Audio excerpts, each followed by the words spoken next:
Good evening, ladies and gentlemen. Welcome to another edition of Encrypted Connections. I am your host, Kyle. Happy Day of the Dead, everybody.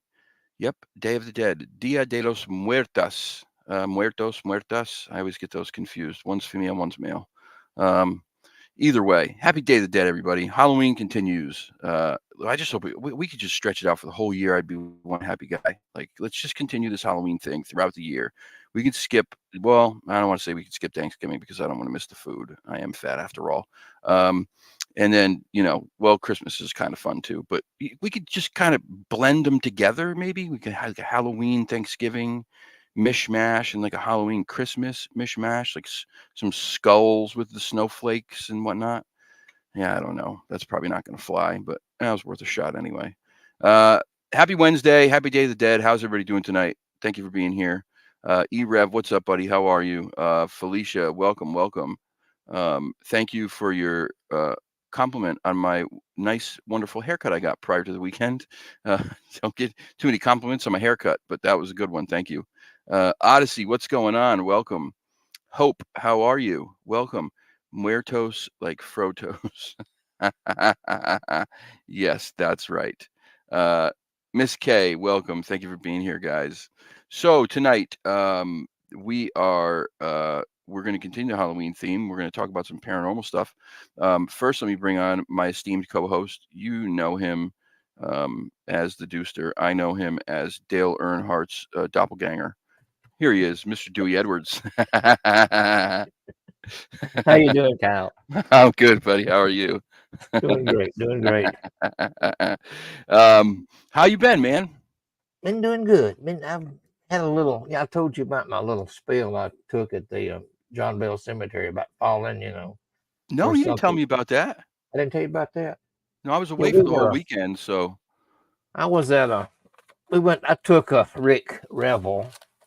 He runs the History Highway TV show, and we went back to the John Bell Cemetery do some filming, and of course the audio went kind of crazy. We're trying to work back there. We were taking around with it. I walked back to the side by side, get a drink of water, and I don't remember hanging my foot in anything, but something tripped me, and I fell, and I hit a stick right on here. It's got a pretty good bruise right here on me. But anyway, I did fine after that, and then my Friday morning, I woke up and my back was killing me. Oh, damn. I've been going back and forth to the doctor. He's got me on some ibuprofen and everything right now, but it hurt pretty bad there for a while, but it's getting better. So oh, geez. I'll live through it. Well, we've got something in common then, because this weekend, during our weekend expedition to northern New Hampshire, the Canadian border, so right behind our camp, there's a stream, pretty big stream. And at some point many years ago, some people made a makeshift bridge out of like logs, and then somebody nailed boards across those logs with big, thick railroad spikes. And these spikes were sticking up out of them about 2 inches. Well, we were trying to cross it. Mind you, it rained the whole time we were there, so it was wet. Yes, it rained the whole time we were there. But yes, Brian, blooper reel. I caught my foot on one of those railroad spikes, and I went literally like this. Whap! I mean, Oh, it just one motion, just boom, face down, right on that wooden bridge. I was lucky that ooh, I didn't go off the side of it into the stream.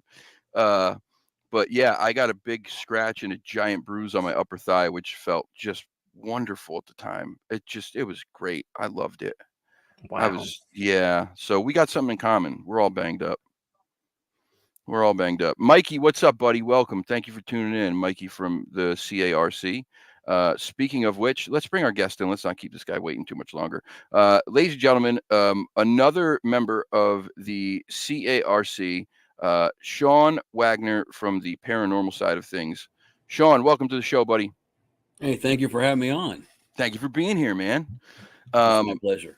Your buddy Mike's in the comments right now. I was just on the phone with him actually before we went live. Hey, Mike, and the rest of the chat, how are you guys doing? Yeah, there's a good group of folks in this chat. There always is. I like it's one of the things that I always tell people, and I know that probably people will say that about their channel, but the group that comes here, I'm so lucky. I don't ever get trolls. Like I shouldn't say that out loud, probably because there'll probably be some jagaloon in the comments tonight who wants to be a jerk, but normally we don't. Normally we don't. Brian and Chewy, how you doing, buddy? Both of them guys were with me and Alex up in New Hampshire this weekend. It was interesting. This is when I think like sometimes there's other forces at work, because when we went, the weather forecast was no rain, no chance of rain. Hours later, after we got there, it starts pouring. The moment we try to go out and do something, it starts pouring.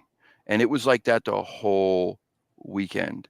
I mean, it just was like kick in the face, smacking the balls. Like every time you tried to do something, it would pour. But we made the most of it. We had a really good time. It was very fun. The area was absolutely incredible. Just if you've never been up north, New Hampshire, Maine, Vermont, the Canadian border, you have no idea what you're missing. You talk about like God's country.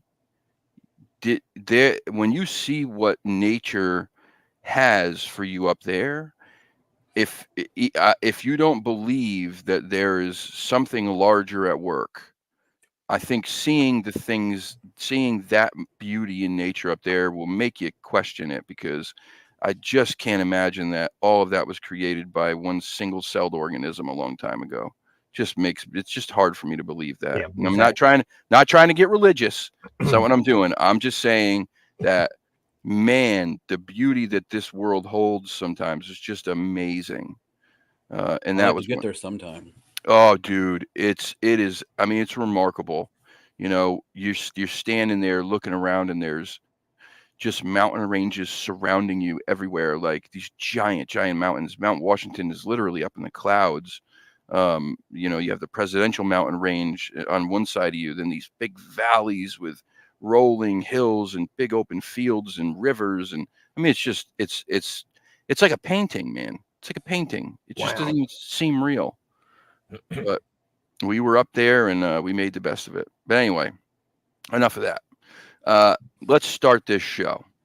So, Sean, you are a paranormal investigator. Is that correct? That's correct, yes. How long you been doing that for? I've been doing that for about 16 years. Or no, 18 years. I mean, 18 years, 2005. Oh, wow. That's quite a long time. Quite a bit. How did you get started? It's kind of strange, but I used to work for a major pest control company, and one of the people there said they were going ghost hunting. So I thought, that sounds pretty cool. Yeah. So I dragged the then wife out, and we went with them, and we started going quite often, like every Saturday, to Gettysburg. Yeah, there aren't many better towns as well in the paranormal world than Gettysburg. That's very true. Yeah, Gettysburg's like bucket list stuff for any Oh yeah, paranormal yeah, investigator out there. Yeah, that's. I mean, you have first of all, like I'm a history guy. Like I love history. I think it ties in well to a lot of this stuff, right? Obviously, the paranormal stuff. Um, so you have so much history in that one place, and the most violent conflict ever on American soil took place there. yes, Right? I mean, their bodies buried in very shallow graves that then washed down the center of town during flooding and like, Mm-hmm. oh man, it is a perfect recipe for paranormal activity. Yeah, you really couldn't get much better. I was actually just there on Saturday, this No past way. weekend. Yeah. Did you have anything happen? No, we in the end it was totally in the realm of I had some friends with me who really hadn't been there before or hadn't done a whole lot. Some of the stuff I have done, so we did a tour. I did a tour. One of the tour companies that I would say I give a thumbs up to. A lot of them I wouldn't, but and she's a photographer. So we took some pictures. We walked around. That's what we did. Okay. I admit nothing overly exciting on the paranormal side. Nothing happened. But that's how it goes sometimes. I think more often than not, we go out with the hope that something's going to happen, and more often than not, things don't happen, right? I mean, that's just the exactly. way this stuff works. Absolutely. I mean, if you're going out every single time and you're claiming to have something happen every time you go out, well, I'm going to probably question that because Yeah, it's just not the way this any of this stuff works. Whether we're talking Bigfoot, paranormal, UFOs, it just doesn't work that way. Absolutely. I completely agree. Yeah. Well, real quick. While we're talking about Gettysburg, uh, what's the most intriguing thing that you've had happen that at Gettysburg over the course of the years that you've been going there?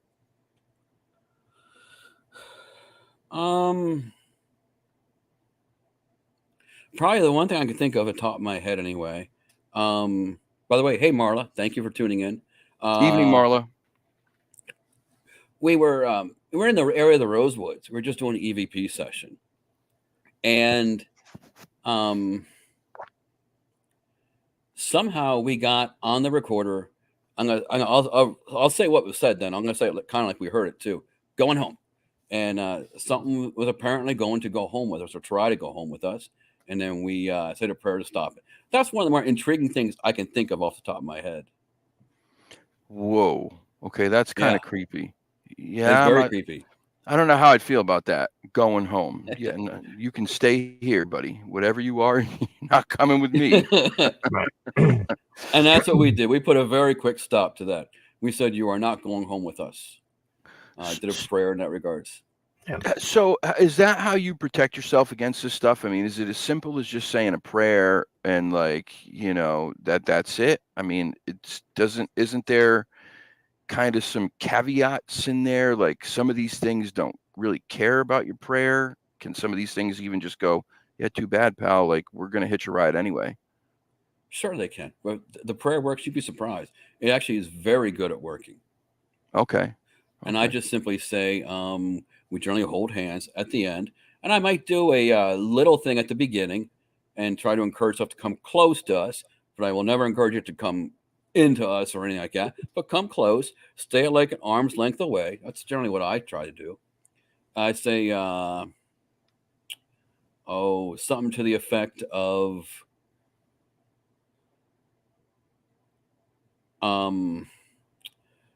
I generally go, and not to be overly religious. Some people, sorry, No, it's a you're little bit okay. religious. You're okay.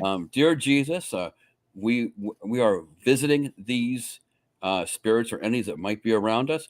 We wish to visit them in the future. If we decide to, we will come back again. You must remain here. And then I always say, in the name of Jesus, amen. Yeah, and this is something that I hear quite often that like that speaking the name of Jesus is very important when you're talking about the stuff that's really the key to keeping the negative stuff from kind of latching on to you. They don't like that. Definitely. It works quite well. Yeah. I mean, there's a reason that when you talk about demonic possession and exorcisms, there's a reason that it's priests that are doing these things, right? Because there's a power that lies in that. Now, I'm very open about the fact that I am not a giant, like I'm not a very huge religious person. I'm spiritual. I believe in a higher power, believe in God.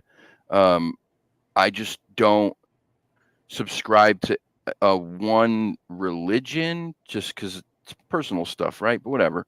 But I can I can accept the fact that like when something works, it works, and obviously people use these techniques so often when they do this stuff. It works for a reason, right? Absolutely. There's power in it. So anyway, talk to me about some of your. What the heck was that? That was me. Oh my God! That was so loud in my headphone. I need to get up and turn that thing down. I thought there was something paranormal going on here. I'm like, where did that come from? Thought I was going to have to yell out the name of Jesus. So, Sean, talk to us about some of the paranormal investigations you've been on throughout the years, some of the stuff you've seen and experienced. All right. Well, first of all, on scene, I'm like a brick wall. I don't really see much of anything.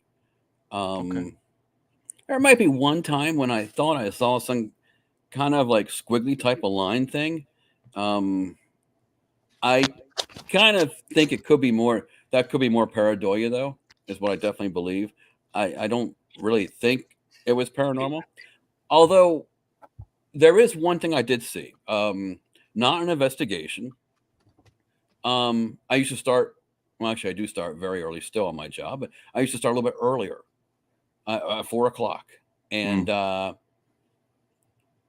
I saw what looked like a shadow figure, and I don't see much of anything. It's the only time I've ever seen anything. Actually, now that I think about it, I saw like a shadow figure come like I don't know if I can. It's kind of hard for me to do with the camera here, like kind of like coming towards me, and then go this way. It actually is the opposite because I'm doing it for me. You guys would be seeing it the opposite way.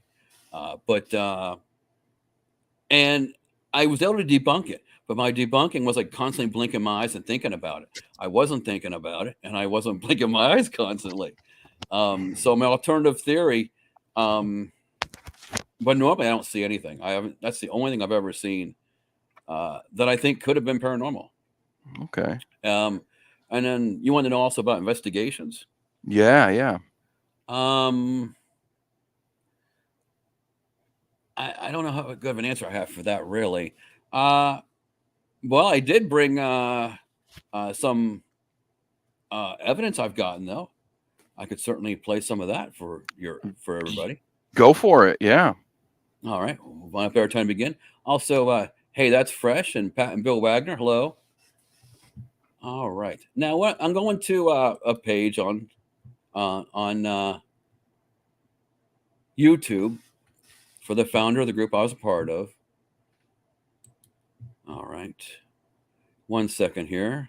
Sure. Octopus with no friends. You have still not contacted me, man. Come on, bro.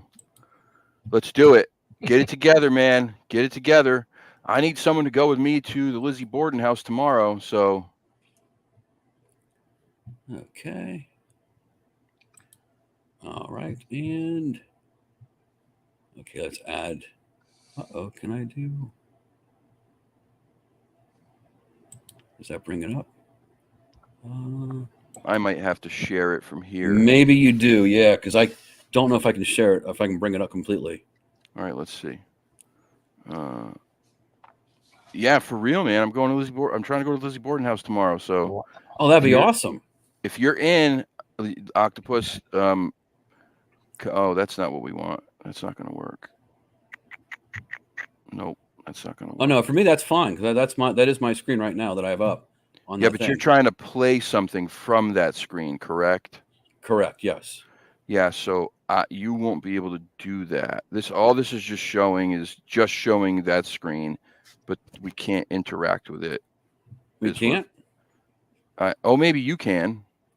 Let me Oh see. yeah, you can. Okay, all right, go for it. Okay. Yeah. So there you go. Shoot. See, I'm an idiot. Oh, sorry, we got an ad for. We got to mute that. A cancer diagnosis can One cause second feelings here. of Okay, uncertainty. 1 second. Sorry, But guys. at Penn Medicine It's Lancaster, all right. All right. This is a video that we got. We're going to start from the beginning here. At a residence in Maryland. And what happened is there is detailed explanation as well included here from Daryl. But what happens is you're going to see a TV remote control actually fly through the air. Now, it happened so close to the camera that we actually almost didn't get it. You don't see completely point A to point B. All right. Maybe all the narration's just wordage here this time. I'm not quite sure. I don't remember completely.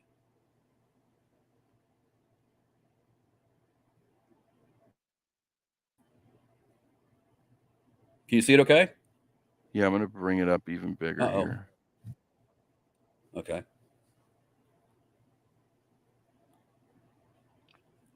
You may go back and replay it? Yeah, replay it again. Sorry. All right. No problem. Just trying to bring it bigger. There we go. We'll start from there. That's good enough. Okay, so that bottom left-hand corner. Yep.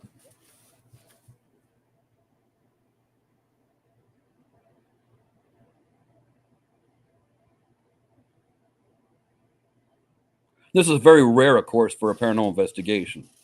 Yes, it is. Oh, what the heck was that? That was the remote control. You can barely even see it, actually. How? That was a remote control? That was a TV remote control, yes. And that's Chuck, actually. He turns around, and you got bumped by it. So wait a minute. So that thing basically moved across the room, is what you're saying? Well, yeah, but not quite, not across the room. It moved like just a few feet, but still, that's quite impressive. That's very impressive. Yeah. It is. Because that's just doesn't happen when you lay it just lay it down on a stand. Right.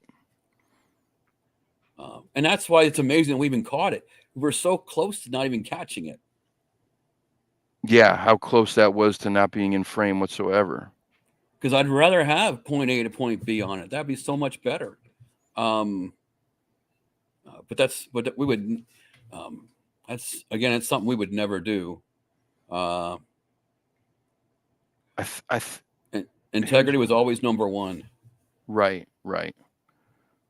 Well, that like I told you earlier, if Mike Lucci signs off on you, then Mike's awesome. Yeah. Mike's. I actually brought him into the CARC as well. Oh, you did? Oh, look at that. I'm one of the founders, and the founders were me, Chuck, and Brendan. And I said, "Hey, Lucci's one of the best. We got to have him in as well." Right. I said that at our very first meeting. So Lucci goes back to the very beginning. Yeah, Mike's got such a great mind for this stuff. Yes, he does. Look at that thing, man. Where it stops in midair and drops straight down. Yeah. That's impressive. And like I said, the amazing part too is we were so close, like I said, to not even getting it. Yeah. Sometimes I think that's how this stuff is, man. Like it almost purposely just gives you that little bit, just a little bit, right? It doesn't normally give you the full, the full gamut. It's like we're just going to give them enough to keep them coming back, right? Just enough to keep them interested, and to make them go, drive themselves crazy, because that's what happens. You just start to go nuts trying to get more and more and more, and they only give you a sliver at a time. Yeah, and of course, I am going to declare that house is haunted. Okay. Besides this, I do have another video as well of an occurrence at that same house. That's a long video. This is 4 minutes, fairly long as it is, but that one's probably around 11 minutes. Hey, thank you, Mike, by the way. On me being the luck charm. Thank you. Yeah. Sean's our good luck charm for weird shit to happen whenever we do anything. I've been lucky in terms of strange calls coming across or something. I've been very lucky in that regards, as far as Bigfoot goes as well. Oh yeah, so you've done Bigfoot research too. Yes. There's one simple vision hack anyone can use to improve vision, so you can say goodbye to your optometrist. See you later. Here we go. Yeah. Oh shoot! I lost it. Here we go. 1 second. I'm sorry. That's okay. When you find it, you let me know and I'll put it back up. All right. I think that concludes that one right there. Okay. Because I have a soccer game highlights next. Uh-oh. Yeah, that's not paranormal. Not. Yep, we can watch soccer game highlights. Okay. What else do I have here? Let's see what else I have here. 1 second here. All right. We have the other two are longer. The one at the same house has you guys can pick what you'd like me to play. Because some of them are a little bit longer. We have a thermal image we got panning around in a house. I also have where the flashlight comes on. And interestingly enough, a phone app gives words that I looked up research, and believe it or not, I was able to verify something off a phone app. I know that sounds crazy, and it is crazy. And I will still tell you, 99% of the time, it is still definitely for entertainment purposes, those apps. Yeah, those apps are they're but I've seen people use some of these things, and some of them seem to work okay. Most of them are just BS that, there's no rhyme or reason. They program them to say certain words all the time, and that's just the way it goes. Let's watch the thermal. Okay. We'll bring up the thermal here. I'm always a big fan of thermal images. Thermal imaging. Am I still sharing? That we were called on an investigation in Pennsylvania. That's Daryl. They're talking. Case number is 11-0122-R.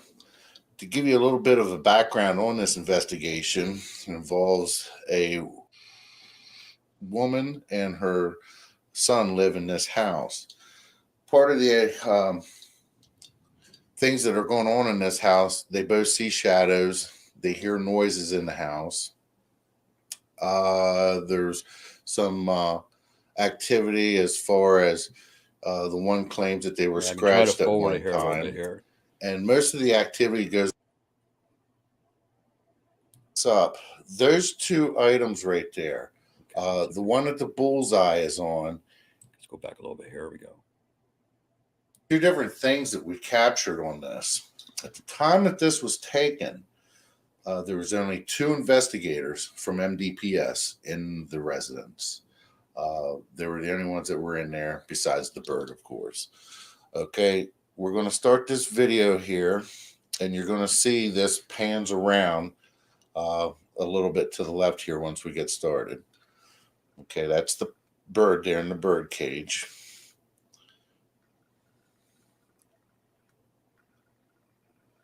As we come around, did you see that? We're going to pause that for you.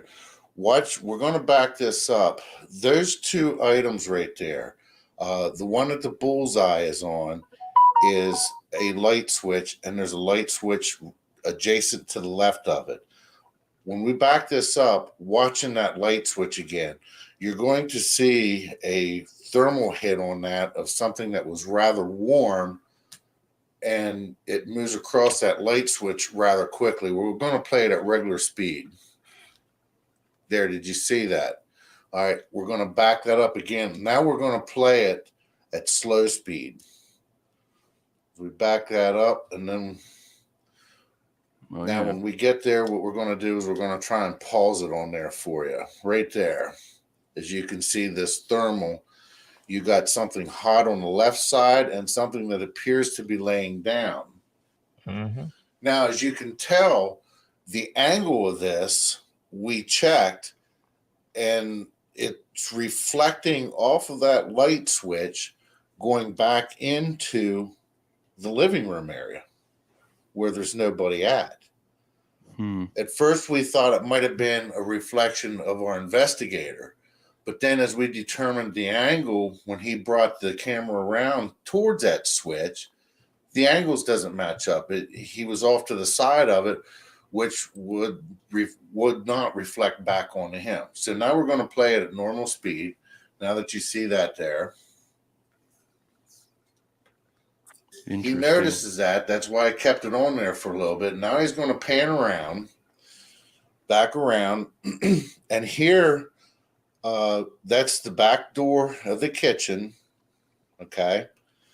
He's going to pan on around the kitchen and come out towards the dining room, towards the front door. And we'll play this right there. If you see directly below the circle, down there at the time where it says 2:19 and 37 seconds, right there at the 37 seconds, there appears to be an image there. If you look to the right, you'll see it's going to move too. The doorway there with the long rectangular glass in the door. If you look to the left of the object or behind the object there, that is a picture. And then you have a little open space going further to the left, which you have another picture. And if you look right under the date, where under the 22nd, you will see the lampshade there. So the lamp is approximately 5 foot high. We figured this object to be somewhere right around 5'3" from the dimensions.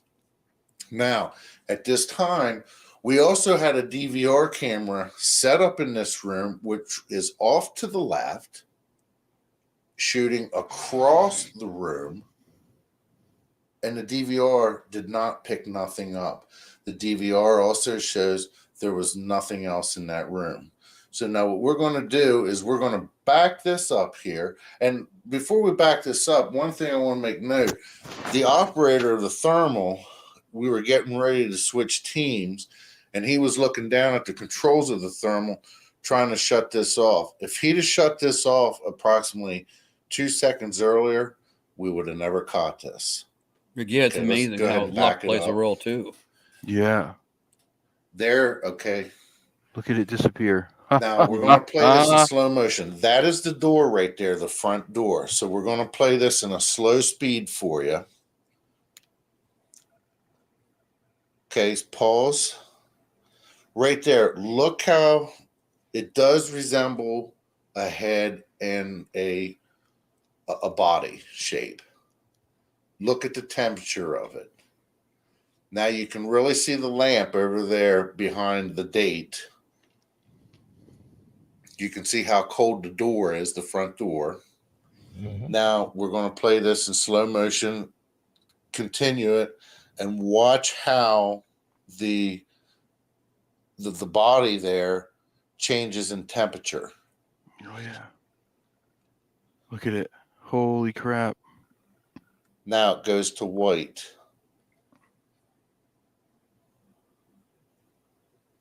And there it appears that it turns to the right and it'll kind of wobble back and forth. So let's back up and play it at regular speed. You'll be able to see a quick change in the temperature difference, and you'll see how what appears to be an apparition moves. Oh, he sure did. Yeah, it's there you can see how it walked, across in front of that window. It definitely took a couple steps towards the left there. Mm-hmm. There we go. We can stop sharing that now.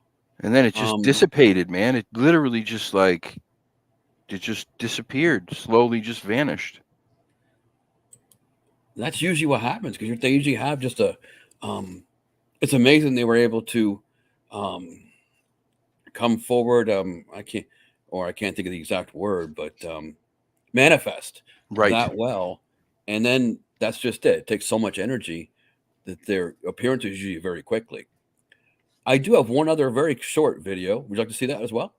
Yeah. 1 second. I just want to say something real Sure. quick to one of my subs and a friend.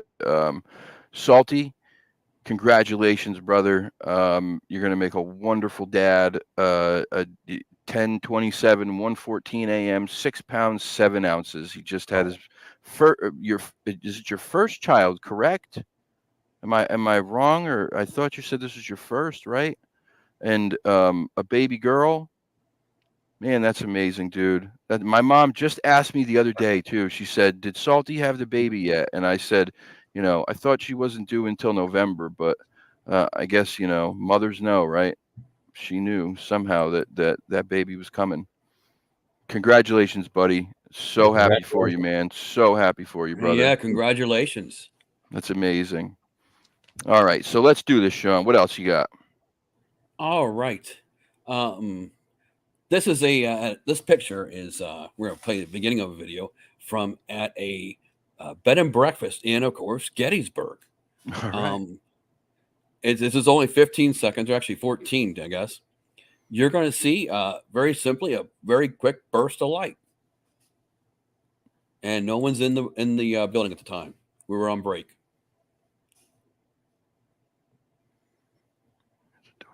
Okay.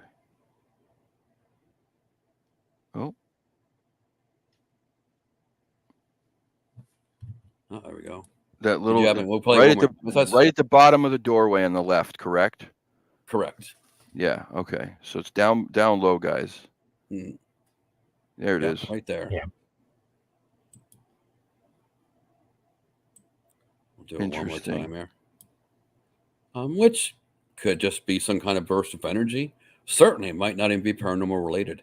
But that is also an alleged haunted bed and breakfast. And there was some. This is from actually the Balladary Inn. There was some fighting nearby there. Whoops. Interesting, man. Yes, it is. Dewey, you've seen weird lights and stuff in your travels out in the graveyards and whatnot, correct? Yes. Yeah, this is something that's pretty common in the paranormal world. Yep. Yes, it is. The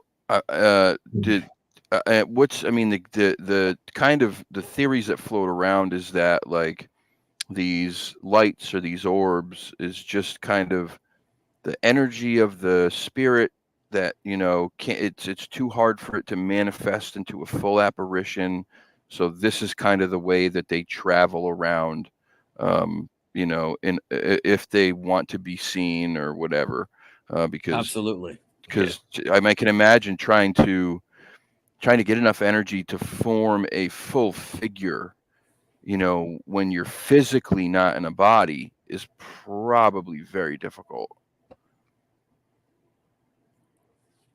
Yeah, it's supposed to take, at least it's alleged that it takes a lot of energy. Right. I guess very little of it's actually proven, probably. Right. Yeah.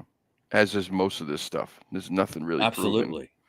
Yeah, that's what keeps us coming back. That's why we keep coming back, right? Because absolutely we want to prove it. We want to know. We want answers. It's just so difficult. Okay, so I love the paranormal stuff. I'm a little bit nervous about it. I just worry a lot about the negative energies and attachments and stuff. I am a prime target for a negative attachment if you go based off of kind of the theories behind who these things want to attach to. Mm-hmm. I had a drug problem for many years. I suffer from depression, PTSD. These are all supposedly targets for negative attachments, demonic entities, that kind of stuff. So I try to keep my distance from a lot of this paranormal stuff. But I am a Bigfoot guy. Like that's what I do. I go in search of the big hairy guy. On the or go. I'm sorry. No, go ahead. You go. Go ahead. Okay, I'm sorry. On that front, as far as the bad and things go, of course they're alleged to have never walked the earth, but also they have rules they have to go by. You might be at higher risk, but they still have rules they have to go by, and they have to do them in a certain order. I'm not the most knowledgeable in this area, but in the end, it comes down to you have to invite them in. Like that's why there's even a video that some friends of mine were part of an episode of a TV show, and what happened is there was a bad entity there, and I have some friends that are mediums, and one is quite good, and another one, unfortunately, she died. Sorry. Unfortunately, and that's the one who was at a house, and she saw what would look like a kid. Okay, and in the TV show recreation, the kid ends up opening its mouth really big and has like really sharp teeth coming both ends, up and down, and it kind of growled at her. Oh, fun. Yes. Real fun. Yeah. I wish I could remember the show. Didn't expect to go this route, but Evil Rises is the name of the episode. Okay. It's a haunting. I'm sorry, a haunting. Okay. Evil Rises. I think it's episode 6 in about 7 or 8 season, I believe. Okay. Well, I'll definitely have to check that out. You know, I kind of thought this, like I even mentioned this too at one point. Like I thought these things had rules, right? Mhm.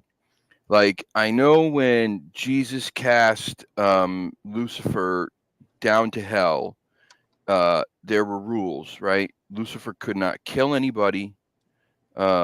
He had the ability to make people so depressed that they would harm themselves, right? But he physically couldn't kill them or harm them himself. I thought that was what I read. That's correct. So yes, now they can drive you, they can try to influence you, get in your head and all that stuff, but they cannot actually kill you. Okay. But what about these what about like the exorcisms, like these demonic possessions where these priests are seeing these like, you know, people who like normal people for by all means, like the regular people like you and I, and now they have superhuman strength for extended periods of time that nobody would be able to do. They speak in languages that they have no business knowing. I remember listening to Father Amorth talk about seeing people vomit pieces of metal during exorcisms. I mean, these are all just crazy things. And those people, when this is going on, they look like they're in a lot of pain. But I mean, is as far as you know, is that not the case? Can they not actually physically cause them pain? I don't think they feel too much. They might feel, not at the time, as they're coming out, they will feel something. For example, I've had on Bill Bean on my show, and quite often at the end, you throw up. Yeah. As well as you're getting rid of the entity. I do have cats around me at times here. That's what moved in the love seat. But they do. You can throw up from as you come back to yourself, I guess is a good way to put it. With it gone, not just returning temporarily to yourself and going to change back. Gotcha. That happens at the very end. Right. I just saw another cat there go by Dewey. I just want to make sure that that's the real cat, not the ghost cat. Okay, that's the real cat. This is the run. Okay. Hello, so- kitty. Because Dewey has a ghost cat. Dewey. Oh, that's cool. Yeah, he has a house. His cat passed away, and it comes back and has let them know at least a couple times that it was there. Which I believe fully that I talked about this earlier. Like I tried to do a live. I went to go to a local place here that's supposedly haunted by a woman who, on her wedding night, on her way to the ceremony, which is this really large inn. It's very old, and it has one of those circular staircases, like spiral staircase, real wide ones. And on her way down to go to the ceremony in her wedding gown, she tripped and fell down these stairs, broke her neck, and died. Ooh. Right prior to her wedding, right? So just a terrible way to go. So I went there to try to talk to the new owners and see if anyone would just give me a quick, brief interview about the haunting and the ghost. Well, they weren't having it. But one of the things I thought and said is like, you know, if there can be ghosts of people, there's definitely can be ghosts of animals, right? I mean, yeah. I mean, people. I would imagine. I've heard stories of it. Yeah, people talked about like the hellhounds, like they've seen a ghost of a giant dog, they've seen ghosts of crazy animals before. Like it was half a joke, but not altogether a joke. Like this whole Loch Ness monster thing. How do we know that's not just a ghost of a plesiosaur that lived in the loch or something for millions of years ago? How do we know? I mean, That's a good point. To me, if I'm being realistic, that seems more plausible than the fact that there's a dinosaur still living in Scotland. And just to me, that's craziness. But anyway, sorry, I got off topic here. No problem. So what do we go ahead? We had a cat that one of our fur babies that it stayed in. It was about 17 years old, and it never had been out of the house a day in its life. And it wanted to go out one day, so my wife let it out. And just so happened the neighbor's dog were in the area, and they ended up mortally wounding it. She took it to the vet, but it passed on the way. But that night, the cat got in bed with us, and it got up in my face, and I could feel its breath on my nose, and I could hear it breathing, and it walked across the foot of the bed and then jumped off, But it came back to visit one last time, but it's been here a few times since then too. So crazy. Cool. Yeah, that's so cool. I've heard that multiple times too. People have said like they've felt their animal, they could smell the animal, or I remember there was I forget what show it was on, but there was even a capture on video that these people caught what looked like their cat, like in her favorite spot to sleep, but it was just like the shadow of the cat. Like it was just this dark little mass. Just looked like a cat. I mean, you know how cats sleep all curled up in a ball, and that's what it looked like. And it was in her spot. And they said like they just felt it, like they knew it was her. And then the thing disappeared and was never seen again. Also, it's very hard to catch any kind of video or picture evidence. Oh, that's very difficult. Yeah, I would imagine so. And back in the day, people would regularly send us pictures, and they would be majorly added to see if we would take notice that I can't remember the name of the famous picture software people use. What's it called? The Photoshop. Oh, yeah. Okay, there we go. I got it. And that was quite common. And generally, you can tell because the picture is way too good to be true. Yeah. I mean, it's really obvious a lot of times. Yeah, like we talked about earlier, it takes a lot for a spirit to manifest in a full-bodied apparition. Like there's got to be a lot of things that align perfectly for that to happen. It's one thing to catch a shadow, right? And even that's pretty crazy to catch that. But to catch a real full-bodied apparition, you are talking about hitting the lottery, pal. You really are. Yeah. Oh, yeah. Yeah. As it goes with a lot of this stuff, it's like having a Bigfoot encounter, a Sasquatch encounter, a Class A encounter. You're talking about hitting the lotto. I mean, like with how many people there are in the world, how big this country or this planet is. We'll just talk about this country for now, right? How big America is, how many places these things have to hide. And let me tell you something. If you don't believe that these things can exist, all I'll say to you is drive up north where I was last weekend and tell me that there's not enough space for these things to exist and remain hidden.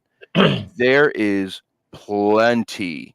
There's nothing up there but woods. Nothing.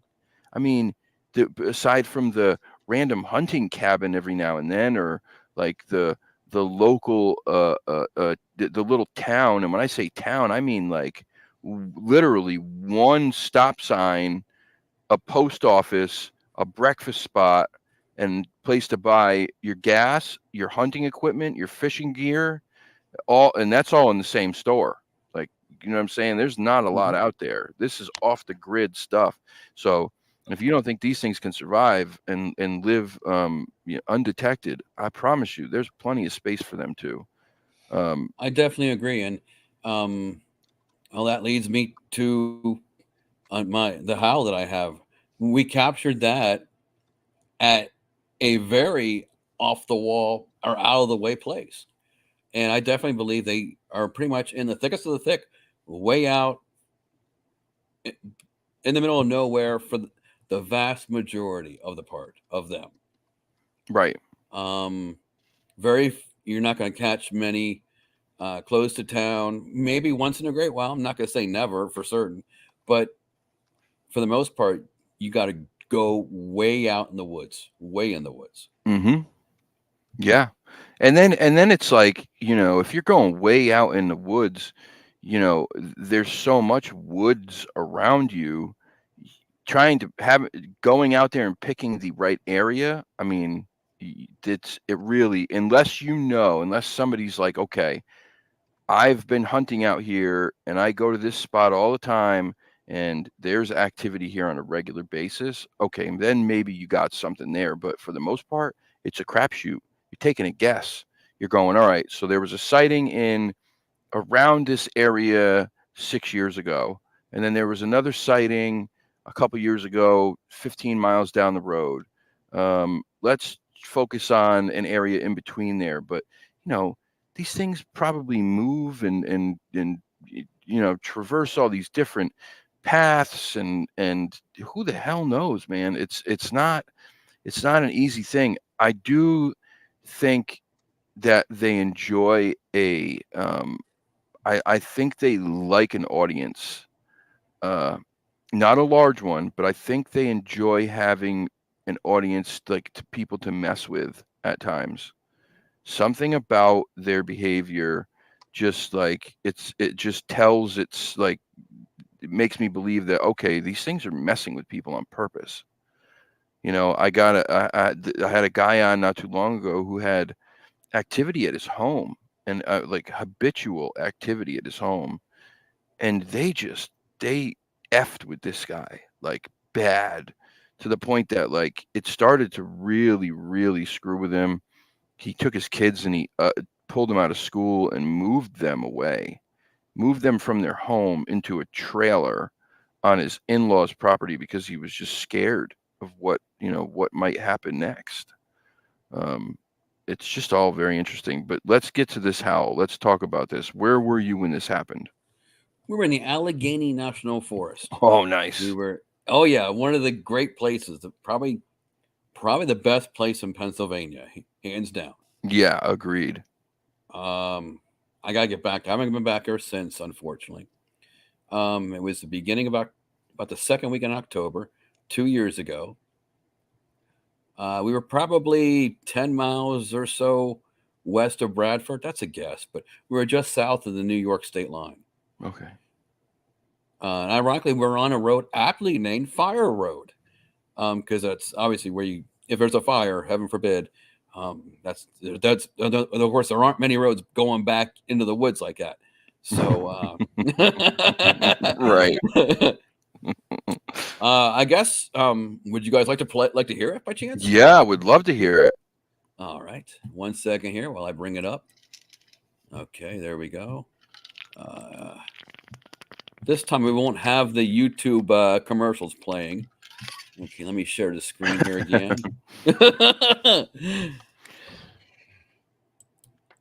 All right. Now I go Facebook. Okay, again, what happened is, so everyone knows, I actually lost my hard drive is going bad. That's why I don't have it anymore on my own computer. And I also got rid of my cell phone just recently. So that's why this file and the paranormal ones are I just keep them online right now at least. No worries, man. No worries. But I sent them back and forth to my friend named Brandon here. And I asked him to send it back to me. And all right, there we go. And that was me, of course, just running right there. All right, we're going to play it. And is it sharing it? Or doing, is it okay yep, on it's the sharing. phone? Yep. Okay. All right, cool. Again, we're at, it was about 3 or 4 o'clock in the morning.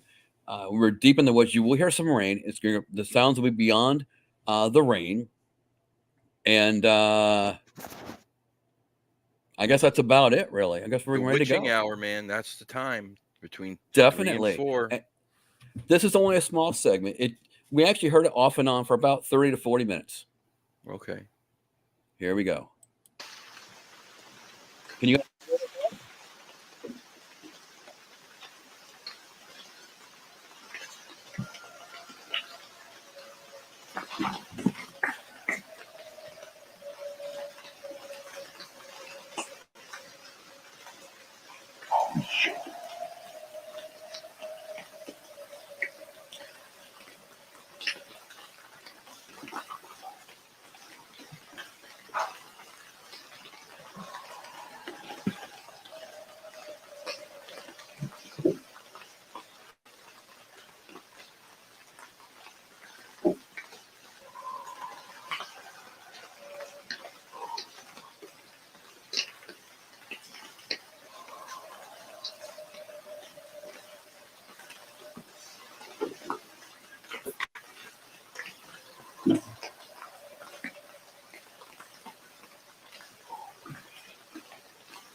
I think that's it, really.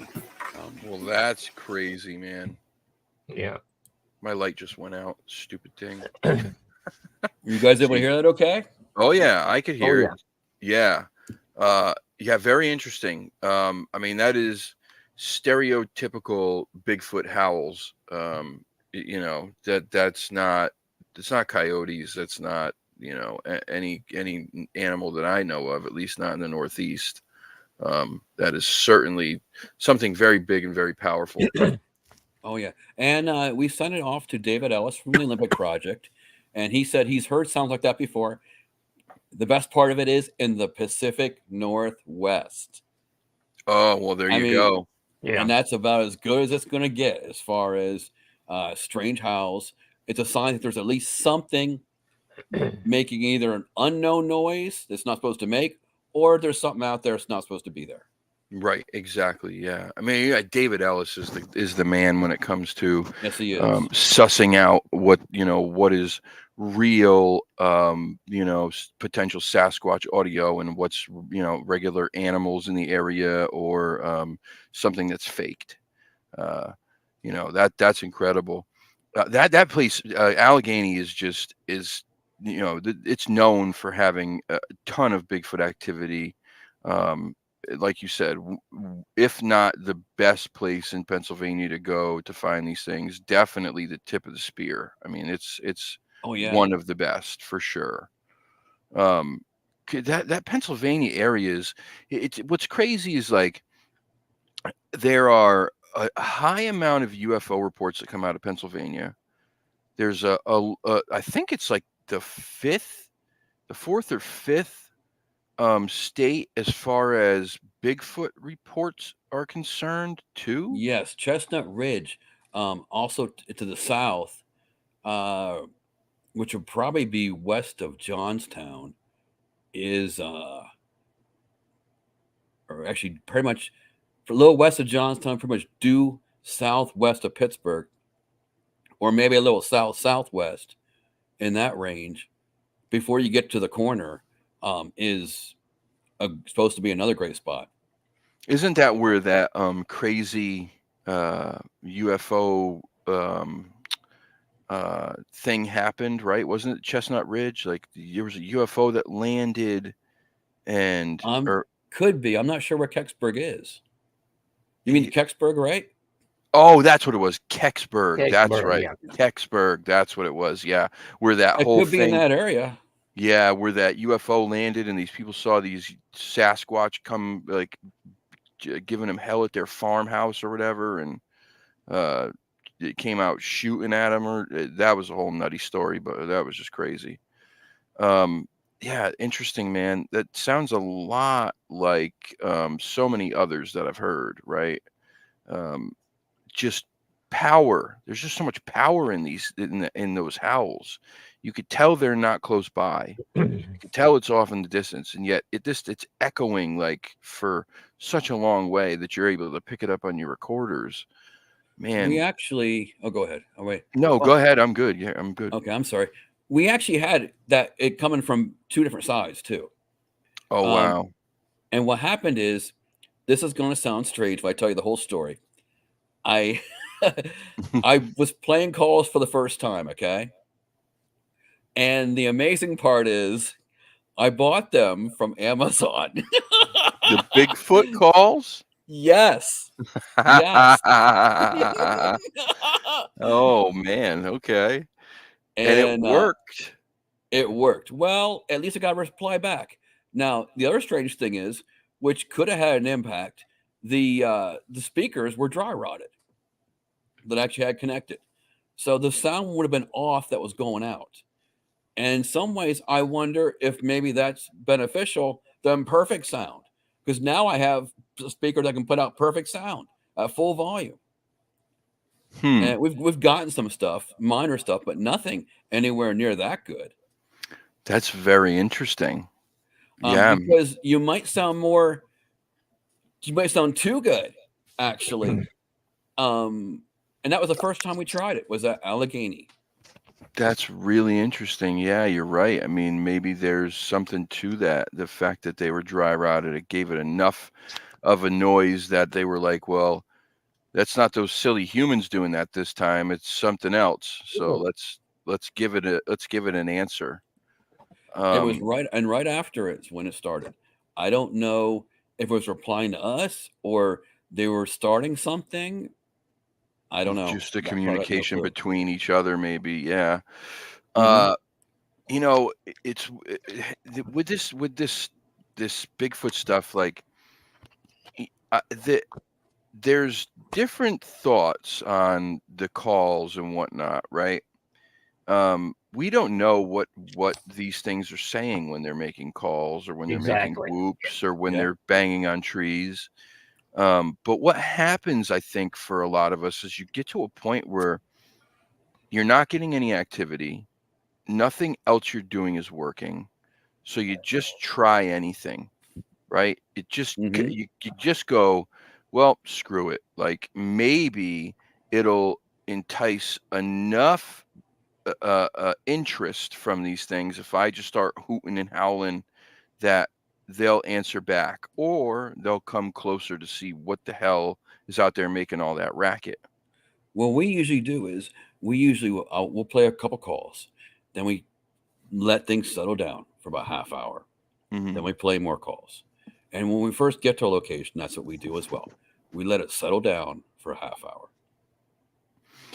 Yeah, I think there's something to that, like just going in and being quiet and you know, that was like when this past weekend, that was what we did. We went into the spruce forest that was behind the camp and we just shut everything off.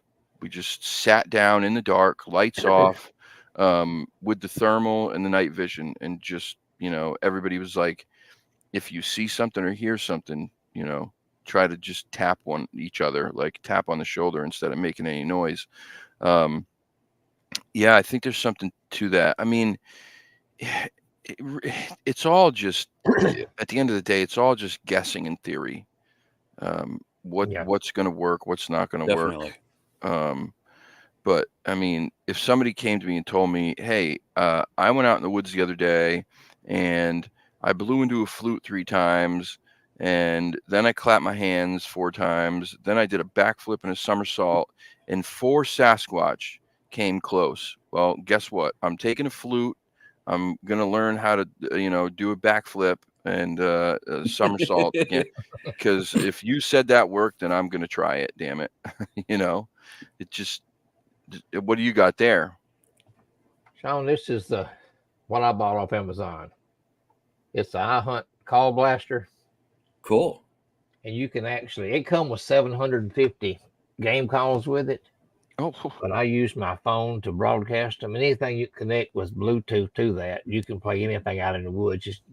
Just record something on your phone and use it as a Bluetooth speaker, and it works great. iHunt Call Blaster, that's what that's called? I'm looking it up right now, by the way. I want to see this. It's only like $54, $55. It wasn't had them on sale that day. Yeah, I can bring my speaker. You want to see my speaker I use? Yeah. Okay. Any loud Bluetooth speaker will work as long as you get it connected to your phone, and it's got plenty of, it's a nice one there, yeah. Here we go. It does like. Oh, geez, Louise, look at that thing. Wow. My God. Crystal clear, full volume. See that again? That's that right there. If I was some animal in the woods and I saw those flashing lights, I'd be interested. I'd want to know what the hell it was. You would. Yeah, I'd want to know what that was. Sometimes I've also been known with friends to just say to heck with it, not bother, and just blast music out of that thing, full volume in the woods. I've done that a few times too. Why not? Why not? We don't know. Uh-oh. That's the thing. While we were out at the John Bell Cemetery the other day, right before I fell, we're having trouble with audio, trying to get everything working. Yeah, sorry, I'm back. He had wireless. Am I back? Yeah, you're good. You're good. Okay. When I picked the cat up, I pulled the microphone off a while ago. Anyway, we were having audio troubles, and he had these wireless transmitters and all, never giving trouble. So we finally got them working. But before he got them working, there was a hollow tree right beside John Bell's grave, and it's out in the middle of the woods. And I had my wooden walking stick with me, and I just pecked on it 3 times. And it had a good. It sounded like a drum. It was real hollow, and it was a hardwood, and it echoed all through the woods. So I hit it 3 or 4 times. And it sounded kind of almost like a wood knock. Mm-hmm. So I was talking to the guy who was getting the audio set up, and all of a sudden we hear this whoop. Whoop, whoop, whoop, come out of the woods back ahead of us, I looked at him, he looked at me. I said, did you hear that? And he said, yeah. I said, didn't have audio going, did you? He said, no. I wish I had them. I wish I had got on audio. It was neat. But that's what ends up happening when you're not prepared. Right. Kate, I said, let's get the audio working, and we'll just get through and get out of here. We'll leave you alone, So. Well, but a few months later, the audio went to working, so we filmed our segment and got out. But yeah, you're right. It is. Alex we were talking this weekend when we were out there, and it was like, it's those times when you are absolutely least expecting it is when these things happen, right? Exactly. Totally catches you off guard. You're not ready for it. You don't have your recorder out. You don't have your thermal working, and here it is, like something comes walking in the woods and banging on a tree or letting out a big loud whoop or scream, and you got nothing to pick it up with. That's what happened when we were at camp. Well, I don't want to say too much because I got the video coming out hopefully tomorrow, so we'll leave that for the imagination. But suffice to say, something strange happened when we were at camp during the day, and awesome. we weren't prepared for it at all. We were getting up. We had just got I think we had just gotten done eating breakfast or something, and like we're just kind of sitting around chit chatting, and then all of a sudden like this strange thing happens, and we're like scrambling around. Like, did you hear that? Did you?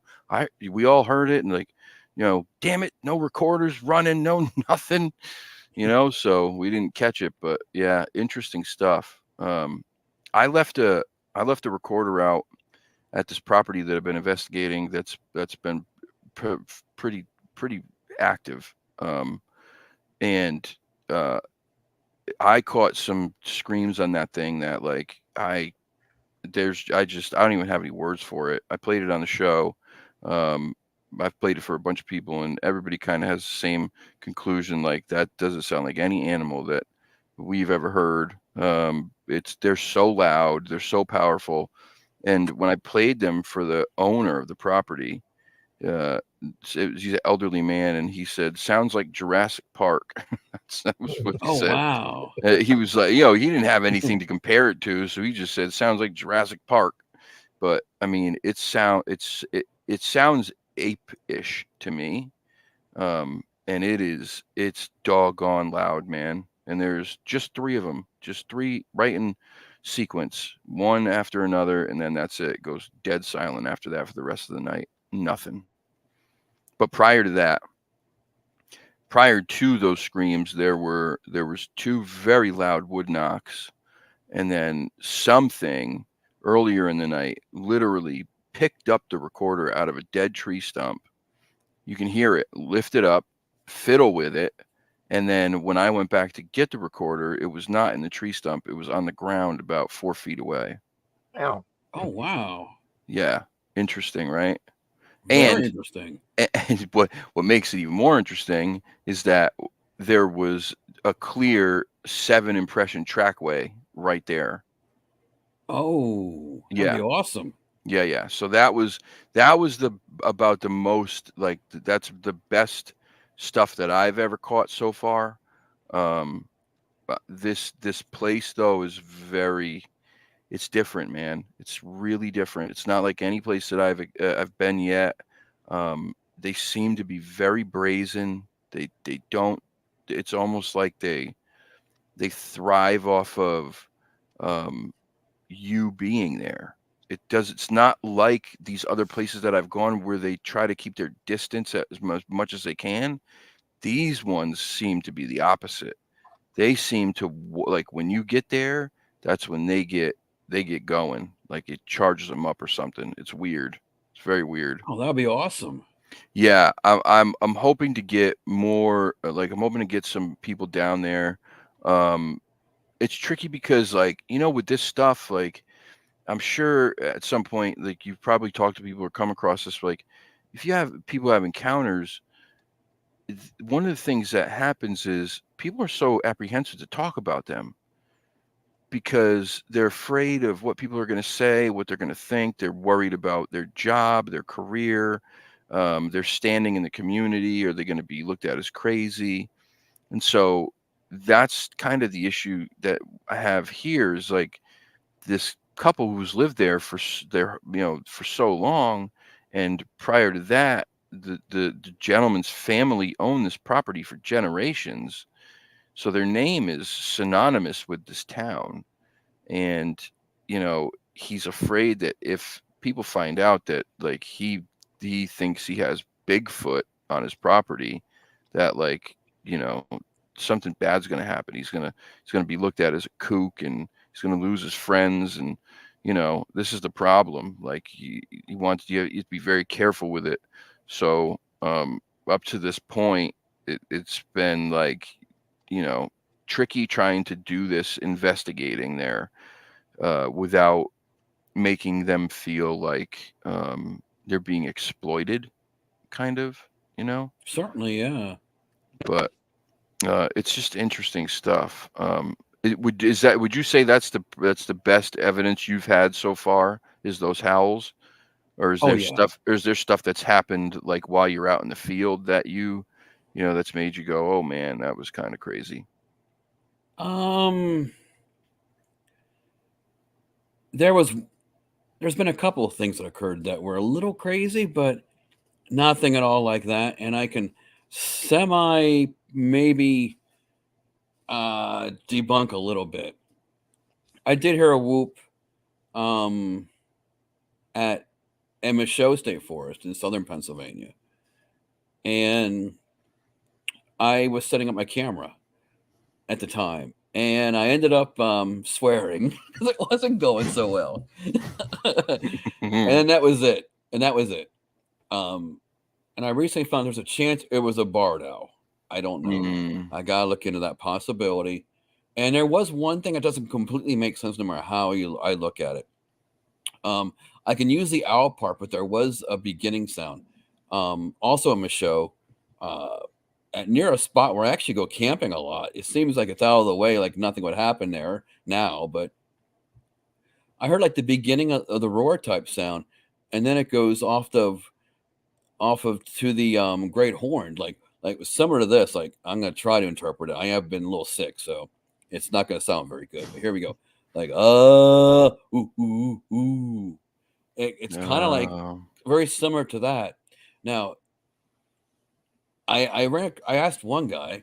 He thought the owl realized, or not the owl, but the potential Bigfoot realized there's a human there all of a sudden. Hopefully that's the case. It also could have been an owl, but the beginning part is not normal for an owl. So right. I don't have it I do try to debunk and find alternatives, but I don't have it completely debunked no matter how you look at it. And by the way, Fresh, I will look into the vibration thing. Thank you. I did see that. Yeah. Fresh always has great ideas about this stuff. He thinks outside the box quite a bit. You have to. Yeah, you have to. You really do. What are your thoughts on stick structures? I don't know. That's a tough one for me.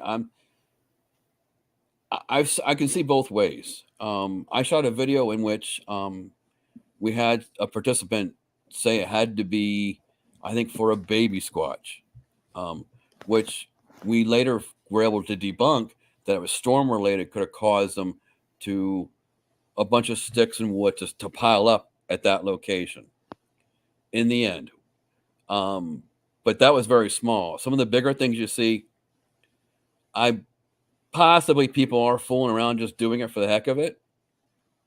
But I did see one recently that seemed, when you get ones that are super elaborate looking, I don't know. And if they do exist, you gotta figure they're gonna make some kind of a shelter, or at least have to be under pines. Yeah, I mean, my thoughts about them,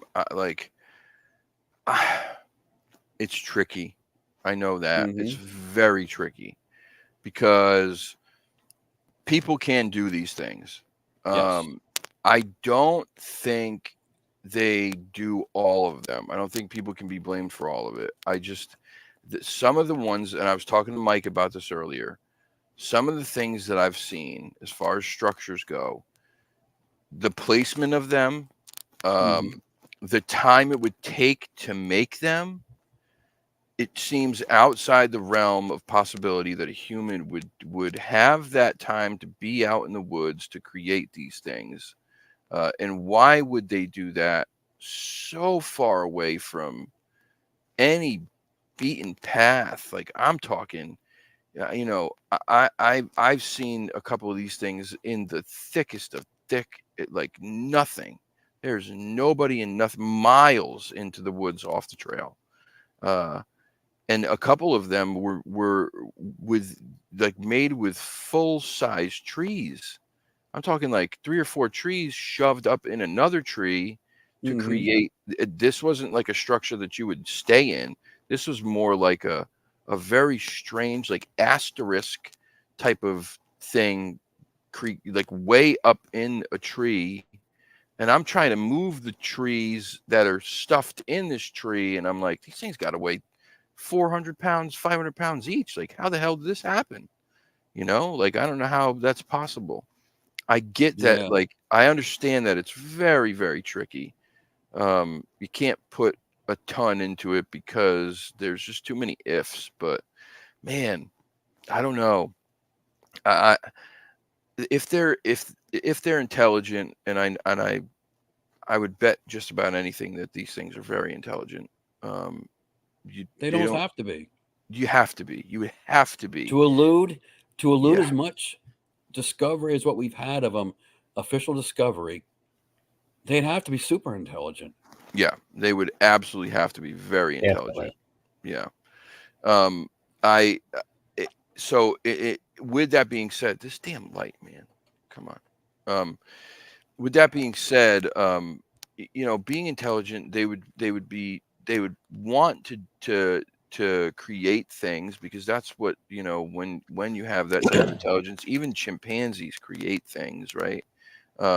We just learned recently that some chimpanzees have learned how to hunt with sticks. I mean, I just think that there's something there. And when I see these tree break things, like, okay, I know that most tree breaks in the forest are natural, but if you have a uniform break at the same height over and over and over again, pointing in the same direction, the same distance between each break, and there's 20 or 30 of them, right? To me, that's strange. Yeah, that's not a coincidence. That's not That's a coincidence. True. And that's hard pressed for a human to be doing that at 9 feet high, 8 feet high. Definitely would be. It would be difficult.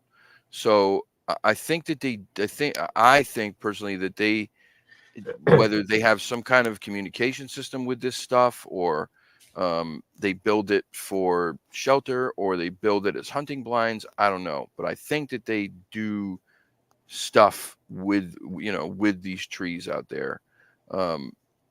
If you're finding shelters that are made with cross beams and stones, like, I pretty much guarantee that that's bushcraft stuff. People are making that. But some of these other things, I don't know. I saw a picture of a tunnel that was created out in the middle of the woods in a place where there is heavy Sasquatch activity. And I mean, this was a tunnel with thousands and thousands of sticks woven together in the most incredible way I've ever seen. Yeah, that would be a lot less likely to be done by a human. Like you said, the time, and the intricate way it's done. I couldn't do it, even if you gave me days to do it. I just looked at the picture. I'm going, there's no way I could do that.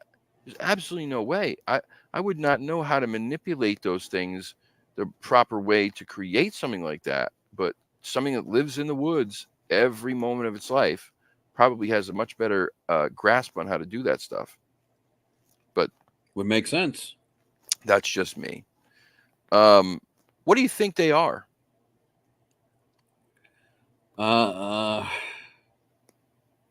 You mean the structures? No, what do you think Sasquatch are? What are your feelings on it? Do you think they're just a big dumb ape? Do you think they're part human? Do you think there's a paranormal aspect to them? I'm kind of flesh and blood. Okay. I would think, well, at least so far, I know there's a lack of trail cam evidence and a lack of hair to be found, but we don't have a DNA sample to compare it to as well. But I still want to believe at least flesh and blood.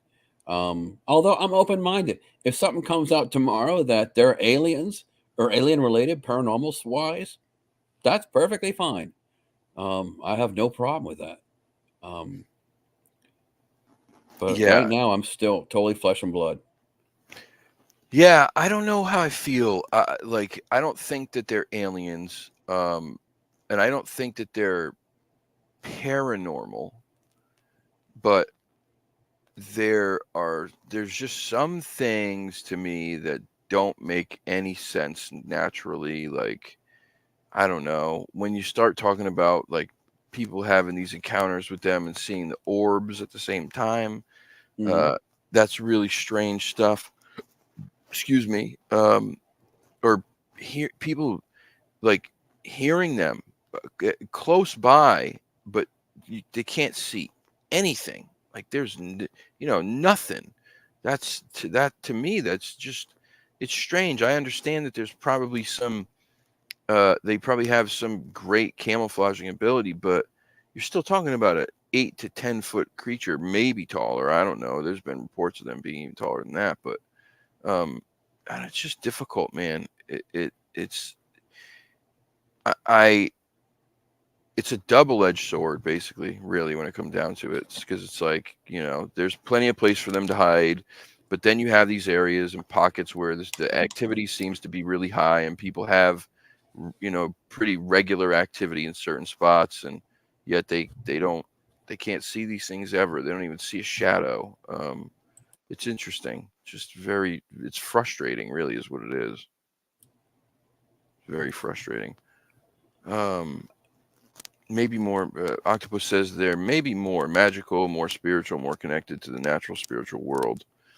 The Native Americans believed that they were spiritual beings by, I think being more, I think that the fact that we have lost so much of our connection to this world, the natural world, through the process of evolution and technology, and these things have not. They've only continued to strengthen that connection to their natural world around them. That's a possibility too. That through that and through the evolution, they have become just perfect at living completely undetected when they want to. Completely undetected. Like, makes sense. I'm sure their physical capabilities border on supernatural. Just based off of what they are. I mean, a gorilla's strength is supposed to be immeasurable, right? A 200-pound chimpanzee has a strength of what? 5 grown men? Something like that? I'm not sure on that. I think it's something like that. I think a 200-pound chimpanzee is the strength of like 5 grown men, right? Like, imagine that. Now, it's pretty impressive. It's been impressive, yeah. Now, talk about something that's 8 feet tall, weighs in the neighborhood of 600 to 1,000 pounds, maybe. The physical capabilities of something like that are probably Superman-like, right? Speed, In strength. theory, it'd be like 20 to 25 men. Yeah, right. Exactly. At least 3 times size minimum. So you're talking at least 15 men, up to 25. Imagine that. Imagine that. What that strength would do for you. There was a guy who was interviewed. He was a police officer back in like the 80s, I think the 70s or 80s, in Massachusetts, and he claimed to have one of these things come up from behind his police car when he was parked in the Bridgewater Triangle at one point by the Freetown State Forest, which is a very weird area. And he didn't know it was there until he heard this noise, and then something lifted the back of his cruiser off the ground. So instinctively he hits the brakes. The brake lights light this thing up, and all he sees is a giant, hairy monster lifting his car off the ground and then dropping it. And wow. I mean, completely like messed him up bad. And you talk to people who spoke to this man when he was alive. He passed away, but when he was alive, and they'll tell you like this: if this guy was lying, he was the greatest actor on the planet. So I mean, to be able to lift up a car, no problem. That's pretty intimidating stuff. Yeah, very pretty intimidating stuff. So one of the things that this community struggles with often is, and we talked about this just briefly, is people feeling the need to lie and hoax this stuff. Big time. Yeah. How, what do we do to stop this, man? Like, what is there anything that can be done? Do you think that there's like, I don't understand it. I just don't get it. I don't see that there's what's the upside to it that you get a couple extra likes on a video and like is that really worth it? Like I don't get it. So what, like, how do we combat this stuff? Because unfortunately this community is still looked at as kind of a joke for a lot of people. Mm-hmm. It definitely is. Yeah. And you're right, they're looking for 15 seconds to fame, although once you get proven as a hoaxer, your integrity's crap. Right. It's over. Yeah, it really is. Unfortunately, though, you have these messiah types, right? Who they come in and they swear that they know this, they know that, they have answers. They can commune with the Sasquatch people and do all these things, and people buy it, man. They just buy into it. I think, unfortunately, people are looking for something to take themselves out of their normal lives because life is just tough. Like, right, the state of the world sucks right now. It's getting harder and harder to survive. Being a regular Joe or Jane, like it's difficult to survive and get by every day. Stresses accumulate and people get depressed, and so I think that people are always grasping at something to get them outside of that.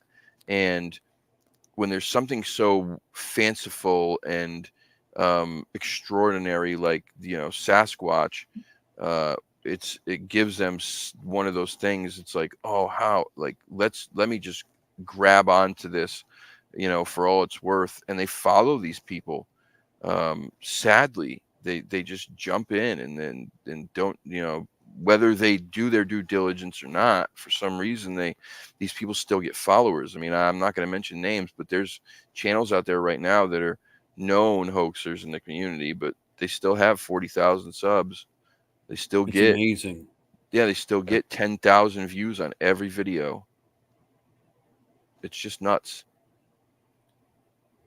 It's just nuts. I guess also it could be like you set out just to see how many people you could fool, because a lot of the people, that almost had to be it from the beginning as well. You're right on what you said, but also how many people can I fool out there by putting a video out there? I'm going to have this guy walk in a Bigfoot costume right in the middle of my video. Of course, he's right in the middle of the video. Even better, put a red circle around him so people can see him. That's the big joke that we have. The red circle. Yeah. Exactly. The red circle means it's a Bigfoot. Yeah. The dreaded red circle. Absolutely. But anyway, and once you pull off a couple and get some followers, like you said, then it's like, I'm successful. Let's just keep doing it. See what happens. Yeah. I think that's got to be part of it. And the reality is they don't care about what we're doing, the research, and they also don't care they get discovered as a hoaxer. They can't care about it. They don't. There's no way they can. Because the problem is what happens is that there's realistically all they have to do is say, I didn't hoax that, and that's it. Like, I mean, is there any way to really prove it? Like, is there any way to really prove it to the people who want it to be real? I'm not saying to us, to like researchers who do their homework and really study this stuff, but to the people who want it to be real, it doesn't matter. You could say it over and over. If they want it to be, you, me, and God himself can come down and say that's a hoax, and they're going to say no, it's not. No, it's not. It's like the TV show. There's a TV show out there, Bigfoot related. Everyone here has heard of it. EB are the initials. Yeah, total bullshit. Total BS. Can we say the name or not? Go ahead. I don't give a shit. Okay, Expedition Bigfoot, just in case you don't know, is total fake. The first season was shot on a ranch. Bullshit is what it should be called. Yeah. And the crazy thing is they have Dr. Mariah Mayer. She's wanted to like make herself, well, She's a doctor, bro. She's a Exactly. scientist. That's why it's hard to believe, hard to imagine you would want to let people eventually you be discovered as a fake, being that you are a scientist. It's just guess what though? Money and fame, right? Well, Money you're right. and fame. And when there's enough of it thrown your way, some people's integrity just goes like, yeah, I'm a scientist, but well, not for 50,000. I'm not. Not for 50,000 and a sponsorship from who? Oh, okay. And you're gonna pay me to go around the country and talk about? Okay, sure, let's do it. Yep. Yeah, you have a very good point. Yeah. I mean, the very first Integrity's not a big season. deal. No, the very first season of that show was filmed on a farm. Mm-hmm. People don't know that. It was not filmed in the Oregon woods. It was filmed on a farm. They said it was the Oregon outback, and it was a farm, folks. It was a farm. Let me tell you something else. They took ideas from other real researchers in this community, like of how they were going to do these things on the show. And and they did it in a very dirty way. So yeah, I mean, unfortunately, like I'm happy that I don't even know if I want to say that. These shows bring people to this community, people who may not otherwise be a part of it, right? That is true. I think that's a good thing. The problem is they come into the community with these ideas that the shows pump into them, and those ideas are wrong.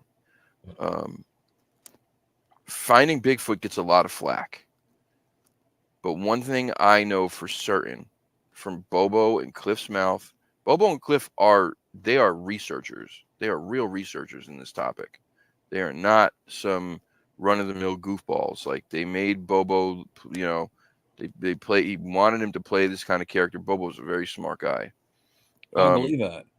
He's a very smart guy. Yeah, very smart guy, as is Cliff. Those guys, the producers on that show tried to dupe them in like one of the first 2 episodes, tried to hoax them, and they caught them. And they all put their foot down and said, here's the deal. We'll walk right now. This ain't going to fly. We are not pulling any bullshit. We're going to do this our way. And we understand that, sometimes we'll have to do 1 or 2 or 3 takes to get it right for the cameras, but we're going to research the way that we want to research. So hats off to those guys for standing their ground. There's a reason that show had 12 seasons. Now, it was still a TV show, and they had to do things multiple times to make it look good for the camera, but there was never any BS. They weren't saying something was there when it wasn't. Well, maybe Moneymaker gets a little, he gets a little he gets a little overzealous with some shit, but like, they weren't out there purposely hoaxing things, is what I'm saying. But this show it's ridiculous. It is. It's ridiculous. I had to laugh when I watched the episode. I think it was in season 2, where they were filming a ledge that was over some water, and they thought they saw the shadow of a Sasquatch walk by that ledge. It was like it was a reed coming out of the water that the camera light caught, and shine that shadow on the back of that ledge wall. And I'm like, if it was a Sasquatch shadow, then the Sasquatch would have had to been in front of you, you dummy. So how did the shadow get projected? Like, come on, man. We're supposed to be a scientist? Like, what the hell? It's just ridiculous, man. It is amazing. What did P.T. Barnum say? What did he say? Yep.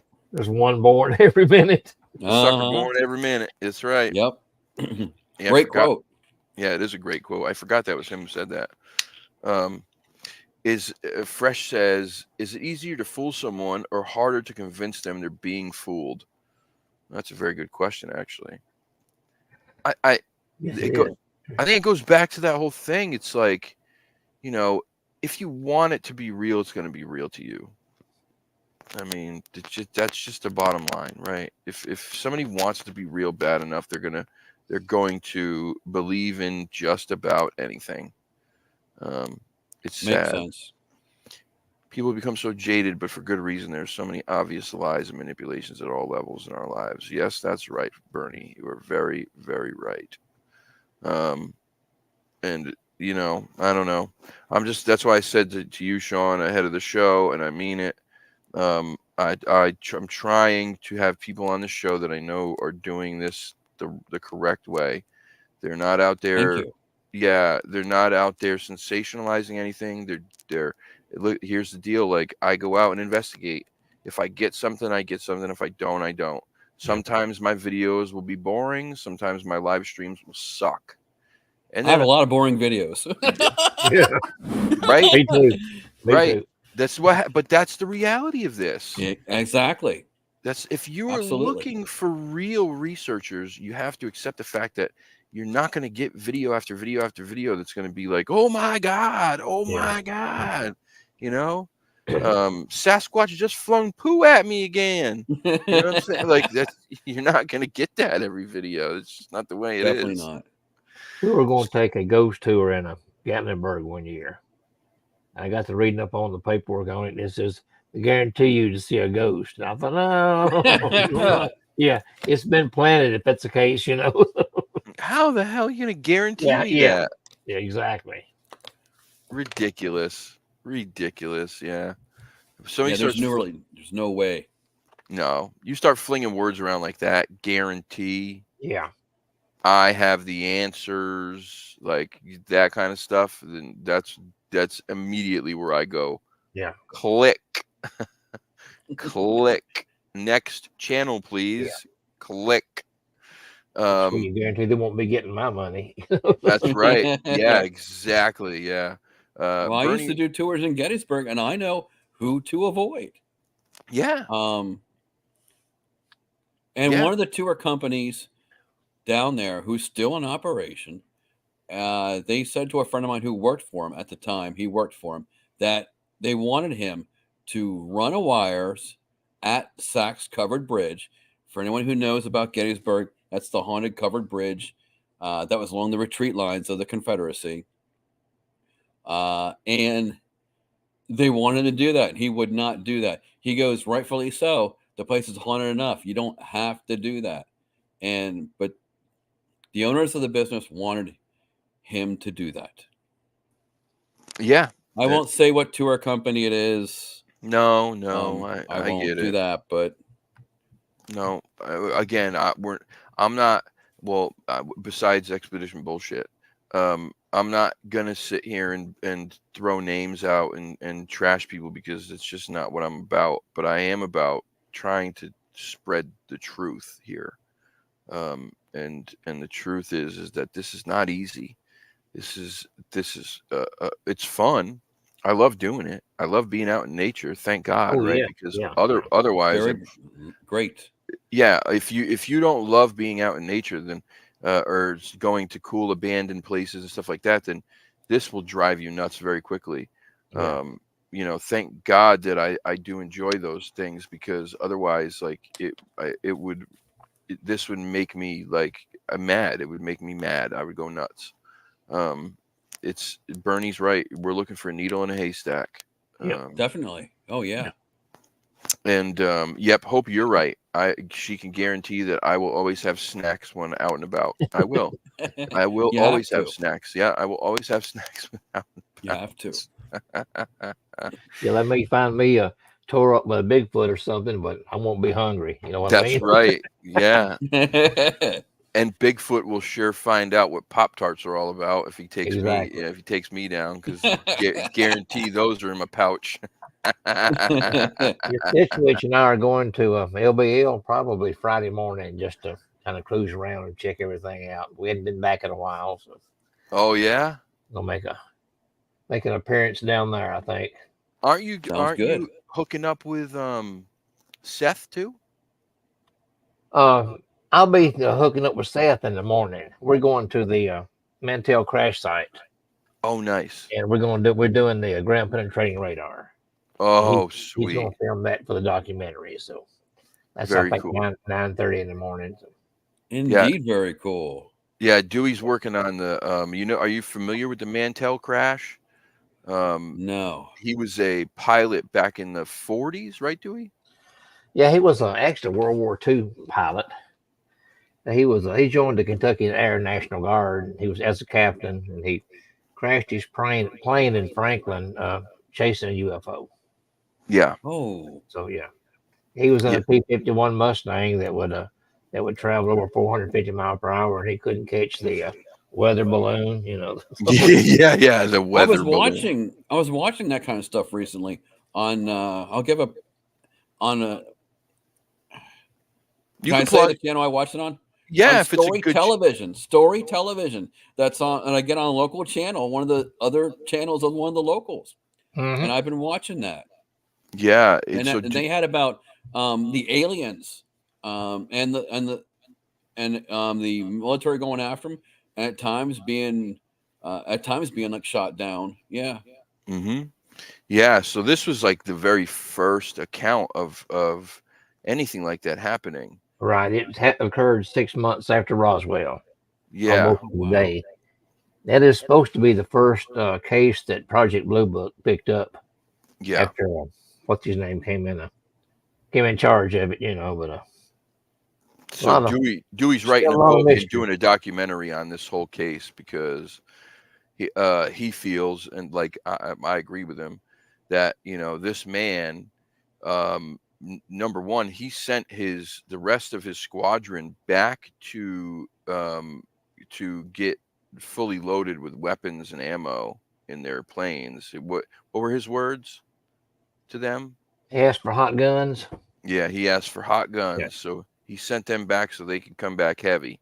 Of course, that part of the conversation didn't get recorded. Nobody remembers that happening. Right. And then he chased this thing and ended up perishing in a crash after trying to chase it. Which what he was trying to do is he was trying to protect people from it. He felt it was a threat, and so to the letter of the word, right? He died defending his country. Right. He should be remembered as a hero. So Dewey's doing his part to try to make sure that he is remembered that way. He was a World War II. Awesome. He was highly decorated. He had the Distinguished Flying Cross. I mean, he was highly decorated. He wasn't like a crop duster up there flying around chasing something. He knew what he was after. Yeah. I gotta follow you for when that book comes out. Yeah, he's got some other books too. They're great. They're great reads. One of my books touches on it a little bit. That's actually half of the book actually, but I'm written another book. It's 450 pages so far, and it's strictly on the Mantell, and a lot of everything I can possibly find, every newspaper article, every photo, and everything. So it's going to be a good one. So I just can't wait to that will be released. Seth says they're doing a book for me. They're going to publish a book for me, and they're going to do the documentary, and they want to release them both November of 2024. I hate to wait a year to get my book released, but I guess they've got he's going to try to release it during CryptidCon, I think is what it is. So that's what I'm thinking it is, but I just hate to wait that long to get the word out. You know what I mean? Yeah, it is a long time. Published more than 9 myself, and I've got them out just in a few months, and I just hate to wait that long to get one out. Yeah, but they're getting them out at that time there's gonna be a lot more people who are gonna see it, so it'll be worth it. Definitely. Well, listen, Sean, man, I really appreciate you coming on the show and sharing this stuff with us. Anything you got coming up or anything you're working on you wanna plug? You got a channel? You got any expeditions you guys are planning? So go for it. All right, thank you. Currently, I don't have any plans in either way. It's getting cold as far as the Bigfoot goes, and the paranormal's been a little bit slow. Trying to though. I do plan on setting up, going back to Chambersburg, Pennsylvania, the old Franklin County Jail. Scheduling that in about January. It's now the county historical building, I believe, or museum, so it is somewhat year-round operational. And of course, the great thing is, as a prison, they hung a couple people there, and it's right in town. And of course, it's a castle-like structure, not a complete castle, but you got the brick wall around there and everything. I want to schedule that. I also am the host of a show called on the CARC Universal channel on YouTube, Paranormal Files Into the Darkness. And we try to put together a decent show, just like Kyle did here, and always does. And was there something else I wanted to say? I guess come check us out. And also on the channel, we do have the big show, This Week in Bigfoot. Bigfoot show, which is a steady climbing Bigfoot show, up and coming. And also we have From Behind Tall Trees on the channel as well. Yeah, there's quite a few shows on that channel. All of them are good. Oh yeah. All of them are good. It's I tell people all the time, like, if you do not subscribe to the channel and follow these guys, like, you're missing out. You really are. Hey, thank you. We appreciate it. Yeah. I like I said, you know, I was lucky enough to be hooked up with Mike through a mutual friend, and then from there it's been, you know, I've had Chuck on, now I've had you on, Mike's been on twice. Actually, me and Mike are probably going camping together this weekend. That'd be cool.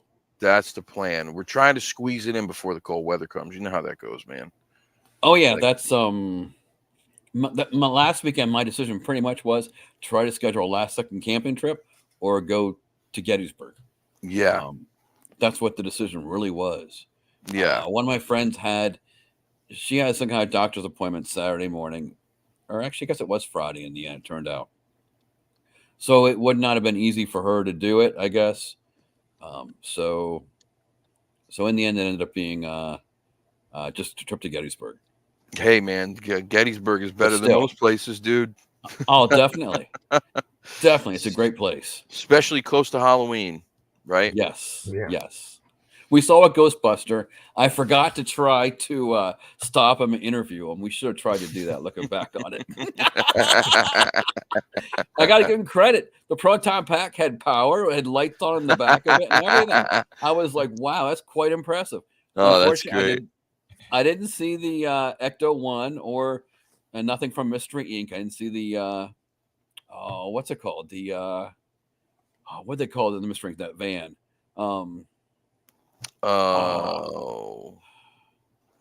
Mystery Machine. Yeah, the Mystery Machine. Mystery Machine. Yeah. Yeah, I didn't see either one of those. The one year though, I did see Ecto-1 at Sheetz, which Sheetz is a convenience store. Just for people who don't know. In Pennsylvania. Somebody had a full-on. Yes, and they had a couple people got out in costume. That was about 5 or 6 years ago. Really cool. That's great. Yeah, man. That's amazing. Such a great movie. One, but a hearse is hard to find. Yeah. Well, I have if anyone is looking for a hearse, I have a friend of mine has one for sale. You have a hearse for sale? I don't, but a friend of mine does. Yes. That's a cool contact they had at, I think, Spirit Halloween. That could be what he had. It was about full size. It looked neat. Did it have power? I didn't check on the price or if it run off batteries or what, but it looked neat. So. I'll tell you what, it really works. Sean, if you we'll end with have you ever been to Salem, Massachusetts? Yes, way before I started doing paranormal, unfortunately. Okay. Well, I wouldn't suggest going up during the weekends in October if you were trying to do any paranormal investigating, just because it's just so many people there. I can see that. That's same for Gettysburg. That's part of the reason why I didn't do a whole lot last Saturday night. Yeah, I think there would have been tons of people around us. In fact, I wasn't going to even do a recording. All I was going to do was use my spirit box with the echo and reverb. I was only going to use that because I figured there's going to be way too many people around. Boyfriends scaring their girlfriends. Ah! Yeah. You're going to have a ton of that as well.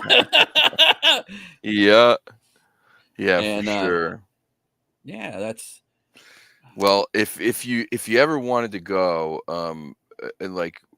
in the off season, or prior to or after October, it's such an amazing place. I think it's be right up your alley if you like Gettysburg. You know, this place is just steeped with so much history, and not to mention it's a very cool town. But that place during October is the place where I've seen the greatest costumes I've ever seen in my entire life. Oh, I can imagine. Oh man, I'm like different levels. Like these people just do it up.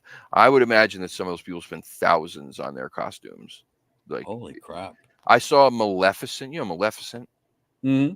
Okay, I saw Maleficent in Salem with like that full like stick with the crystal ball on top. The ball's glowing bright green. Like I don't even know how half of the stuff was going on. Like what she was doing with some of this stuff. But like I'm like, how the hell do you even make that happen?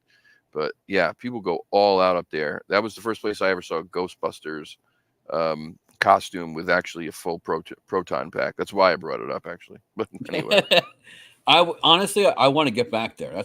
Like you said, it's a great place to go. It's a great little town as well. Yeah, and plus very the cool. history, and that's also what's so important. The paranormal is nice, but also history is equally as important because that has to do with why things are haunted, and also the history is very interesting as well. It's not like it's boring at either place. Agreed. Yeah. I mean, the whole saying, like, you know, if we're doomed to repeat it, right? If you don't, exactly, absolutely, you know. So we got to know about it. We have to know the mistakes we made. Otherwise, we're going to continue to make them over and over. We definitely would. Well, with that being said, let's wrap this bad boy up. Sean, I'm very grateful that you were here tonight, man. Thank you so much. Hey, thank you for having me on. Anytime, had a man. good time. We'll have to get you back on after you do some more investigating and bring some more evidence back, dude. I'll have to look for some fresh new evidence. All right, brother. There you go. Dewey, you good? You got you want to plug anything real quick? I just enjoyed the show tonight. You know, I had to rush to get here in time. But well, that was partly my fault. I'm like getting the show ready, and get a message, send me the link, and I'm like, oh crap, I forgot to send my co-host the link to the show. That's probably not good. Stupid. Anyway, guys, thank you for tuning in. Tomorrow, I'm hoping. Oh God, where's my phone? I'm gonna tell you right now. This video, it's of all the footage from the weekend. I edited it yesterday, and I went to upload it, and it's been uploading since last night. I'm going to tell you where we're at right now. We are at 50%. 50% in 24 hours. So I guess it'll be another 24 hours before that video will be up. So yeah, so this time tomorrow night, hopefully that video will be up for you. Keep an eye out. And then tomorrow, I'm trying to go to Lizzie Borden's house. We'll see what happens. Hopefully it happens. If not, then I'll figure something else out. But anyway, thank you, Bernie. Before we go, thank you, Bernie. For the Lizzie Borden was a cut above the rest. Yeah, she definitely was. Closing point, right? Yes, she was. And you were talking about slipping on that bridge. Back when I was young, we had this. We had a creek back behind our house. We had a foot log. A tree had fell across it, you know, and it just had to bark on it. And we just use it for a bridge and just balance yourself and walk across the bridge of the foot log. And until you've slipped on a foot log and straddled that log on the way down, you've never felt pain, you know. Not fun. Hanging on the creek just wanting to drown, you know. Yeah, that is not fun. Bernie, no, I'm not uploading by carrier pigeon. I love it. I love the jokes. I love the razzing I get. Listen, the Wi-Fi here is terribly slow. It sucks. It's not by choice. It sucks. It's a very big file too, by the way. I mean, I like edited this whole thing. We're talking transitions, music, everything. Like, this is a mini documentary. It's an hour and 15 minutes long. Wow. So it's taken a while. Obviously, if I was at my other place, it would probably have taken, maybe 12 to 14 hours would be my guess. Even with the size of it. Yeah. But Well, how are you? What? Oh, are you doing it 720, 1080, or 1080? 4K? 1080. Okay, we'll see. Imagine if it was 4K, it would have taken a month. Oh gosh. It would have taken a month, man. 39 years, 5 days, and 14 hours left, Hope says. Yep. Anyway, I'm trying. Sorry, guys. I'm doing my best here, working with what I got. All right. We're getting out of here. You're doing good. Thank you. I appreciate that. Thank you, And guys. thanks, Hope, as well. Thank you, Hope, as well. Yes. Yeah. Thank you guys so much for being here in the chat, and I will catch up with you tomorrow. Have a good night. Thank you, guys. Sean, Dewey, I appreciate you guys. Y'all have a My good pleasure. night. Thank you for having me again. Take care. You guys too. Thanks.